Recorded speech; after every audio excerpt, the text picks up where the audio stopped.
무모하지 말고 과감하라라고 하는 이 자체가 주제입니다. 그래서 무모하고 과감 부분에 대한 차이점들을 설명을 하면서 우리가 어떻게 해야 되는지에 대한 것들을 전달해 주는데요. 지금 당신이 프레젠테이션을 하는데 세 마디마다 이렇게 말한 거 혹시 알고 있냐? 그러니까 그냥 제 말 습관인데요. 그렇게 얘기한다면 내가 솔직하게 말해야겠군.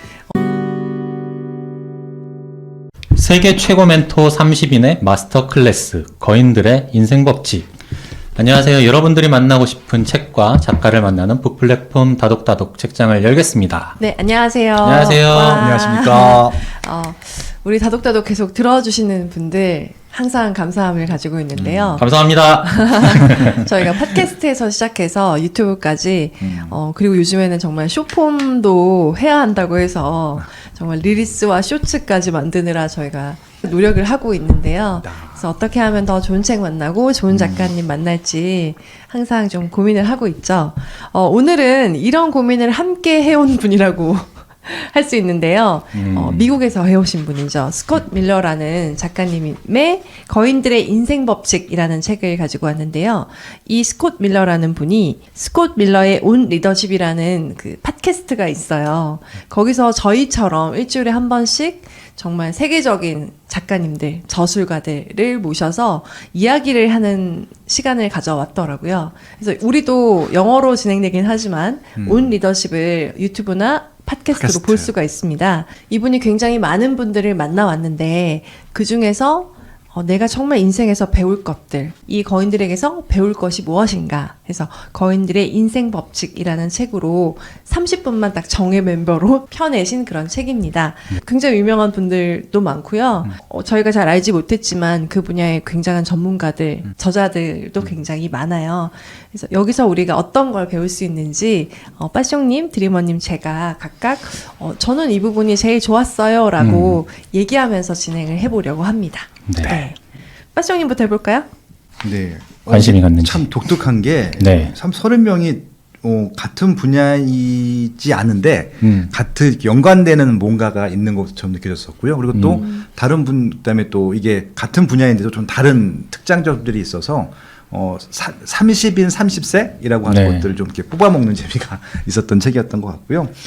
저는 요 30명의 글로벌 멘토 중에서 두 분을 한번 선정해 봤었는데요. 21번 챕터에 나오는 세스 고딘이라는 분이고요. 워낙 유명하신 분이죠. 네. 그래서 제목은 이제 무모하지 말고 과감하라라는 이제 주제로 책이 정리되어 있고요.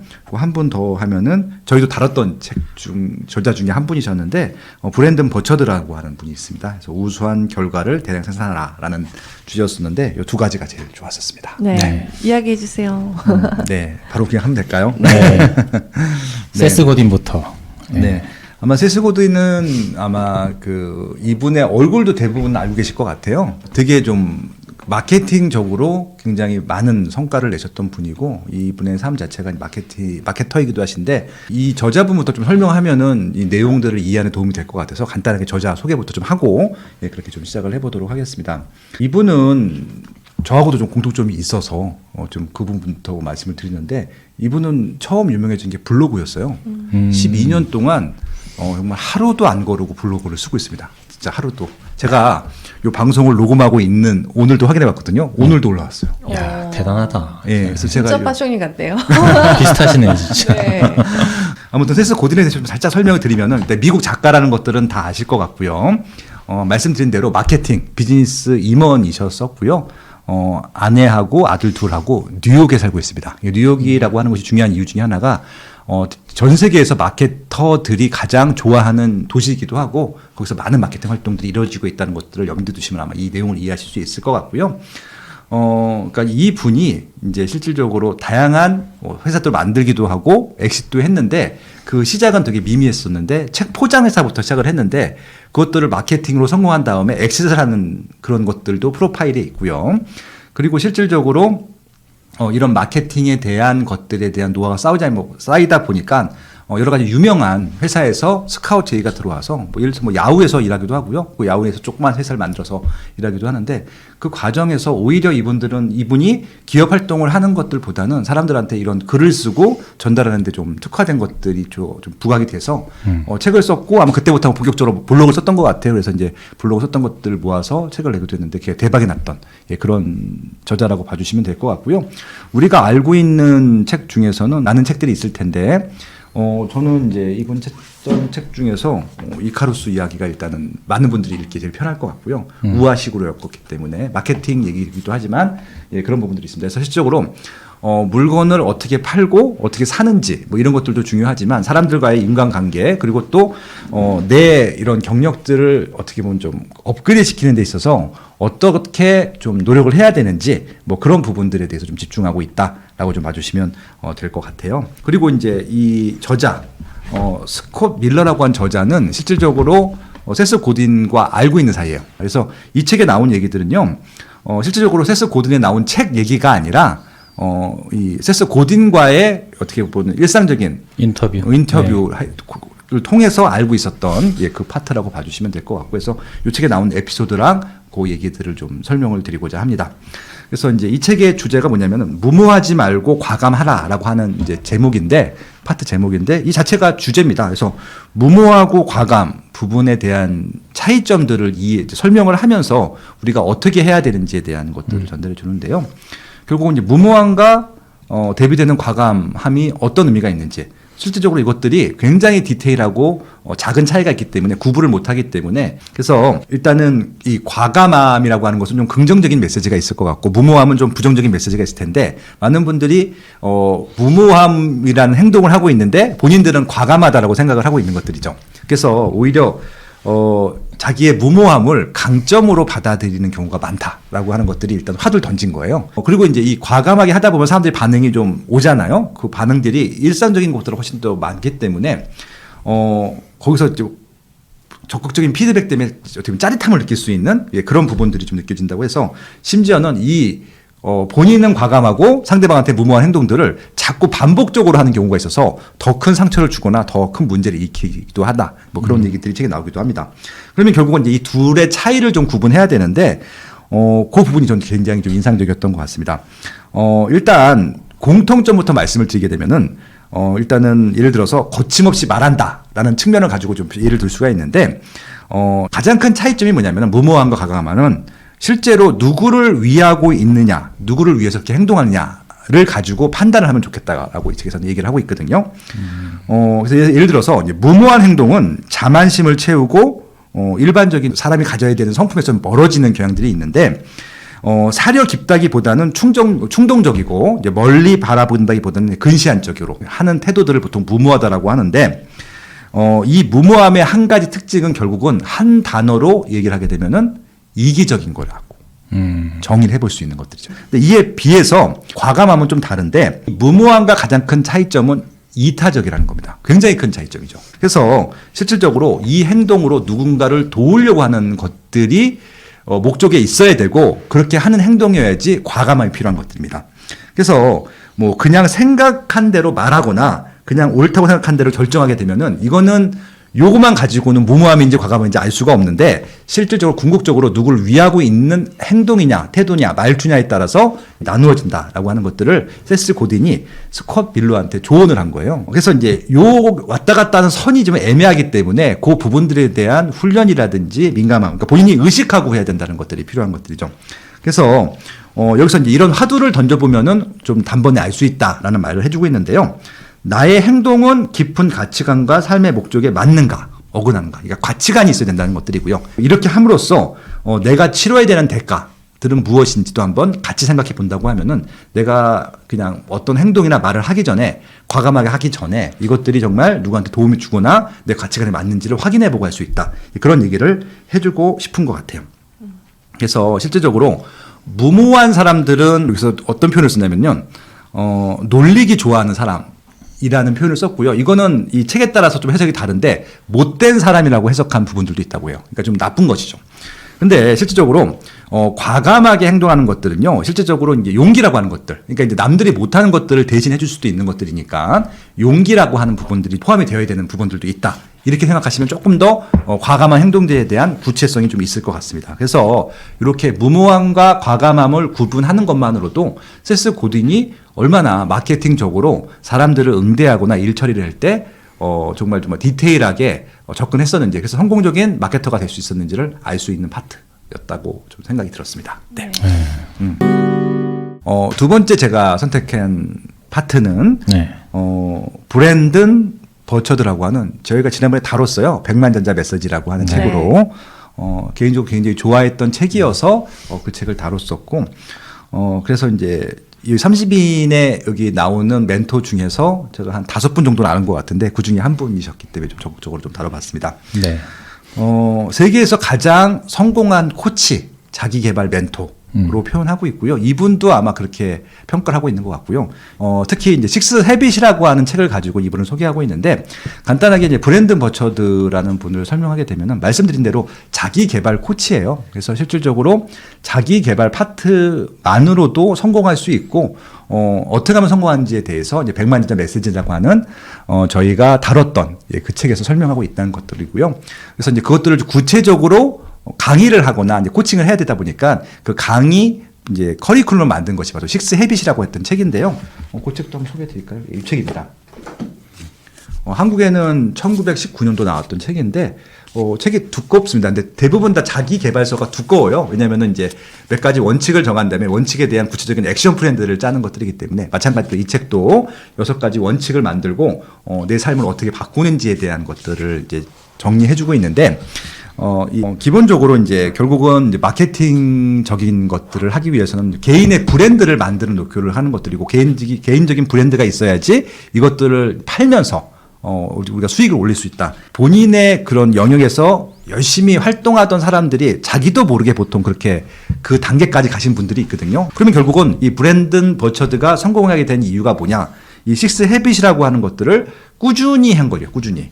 그래서 이제 어차피 식스 헤빗에 대한 책이 아니기 때문에 네. 6가지가 뭔지만 말씀드리고 다음 단계 넘어갈게요. 6가지 습관이 뭐냐면은 개인적인 습관이 3개가 있고 사회적인 습관이 3개가 있는데, 일단은 단어만 들으면 다 아실 것 같습니다. 개인적인 습관은 명확성, 활기, 필요성이고요. 사회적인 습관은 생산성, 영향력, 용기 등인데, 이것들을 꾸준히 하게 되면은 이제 어떤 것들이 생기냐면은 우수한 결과의 대량 생산이 생깁니다. 영어로 하게 되면은 프로리픽 퀄리티 아웃풋이 생기는데, PQO라고 하는 개념입니다. 이제 이게 결국 이 책의 요 파트의 제목인데, 우수한 결과를 대량 생산하라라고 하는 것들인데, 요 해석이 조금 애매해요. 잘못된 것 같기도 하고. 그러니까 어떻게 보면은 결국은 많이 생산해야지 성과가 나온다는 의미로 받아들일 수 있을 수도 있을 것 같아요. 근데 이분이 하고자 하는 얘기, 그러니까 결국 브랜든 버처드라고 이 저자가 하고 싶었던 얘기는 뭐냐면은, 많이 생산하자가 아니라 그러니까 양을 늘리는 게 아니라 질적인 걸 높이자고 하는 겁니다. 근데 대신 꾸준히 해야 돼.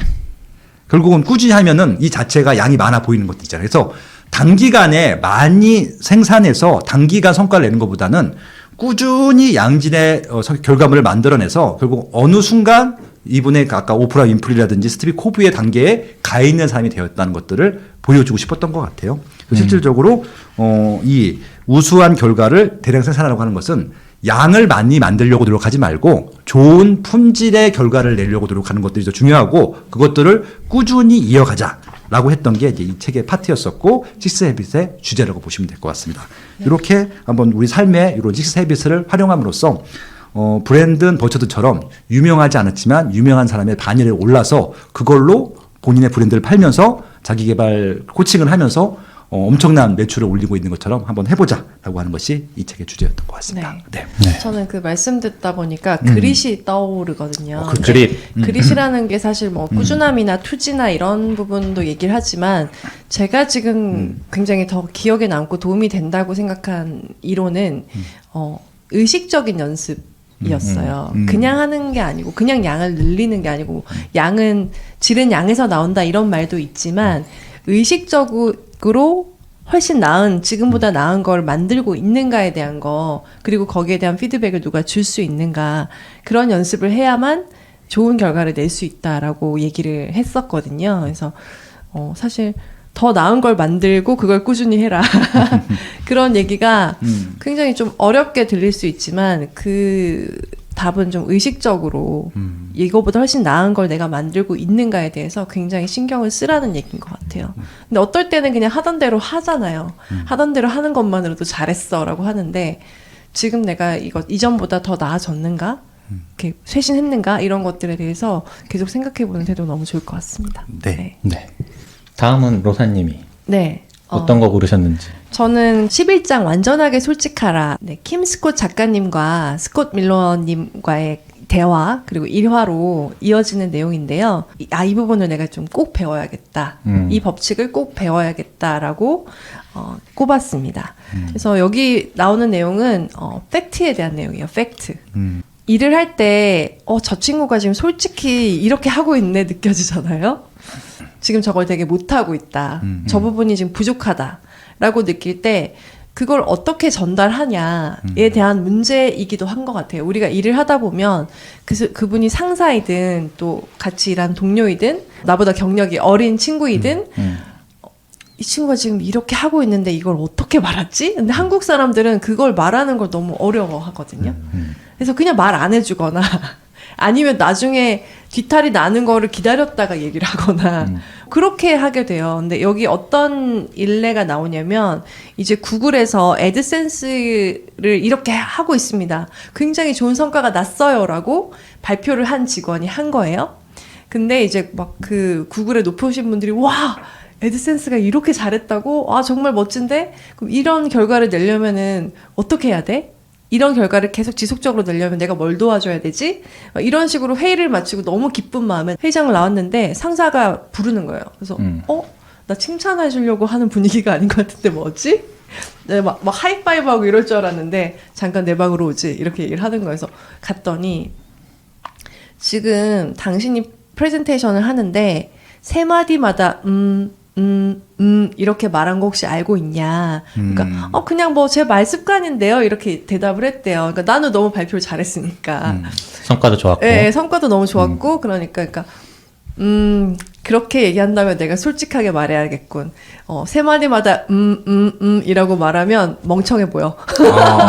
그렇게 얘기를 했는데 어쩌면 받아들인 사람이 더 성숙했던 게 나에게 이 말이 가장 다정한 말이었다라고 생각을 하거든요. 어떤 분은 어떻게 나를 저렇게 공격할 수 있지라고 생각을 할 수 있지만 그분은 나에게 가장 다정한 말이었고 그 상사가 이어서 한 얘기는 내가 굉장히 유능한 스피치 코치를 아니까 그분을 통해서 스피치 하는 법을 배우도록 해. 비용은 회사가 낼 거야. 라고 얘기를 해주거든요. 그래서 자기가 스피치 수업을 받으면서 자기에게 굉장히 큰 문제가 있었고 왜 아무도 나에게 그 얘기를 해주지 않았었던 걸까?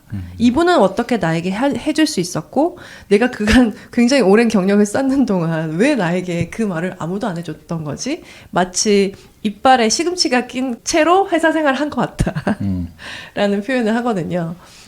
그런 걸 보면서 팩트를 전달하는데 그 부분을 어떻게 좀 정확하게 전달하는가. 우리가 누구에게 사실 고견을 얘기한다는 게 쉽지 않은데 우리에게 함께 일하는 사람, 함께 하는 사람이라면 그 사람이 어떤 잘못을 하고 있거나 자기가 모르는 맹점이 있을 때 굉장히 조심스럽게 너를 소중하게 생각해서 하는 말이다라는 말을 하지 않는 게 더 좋겠죠?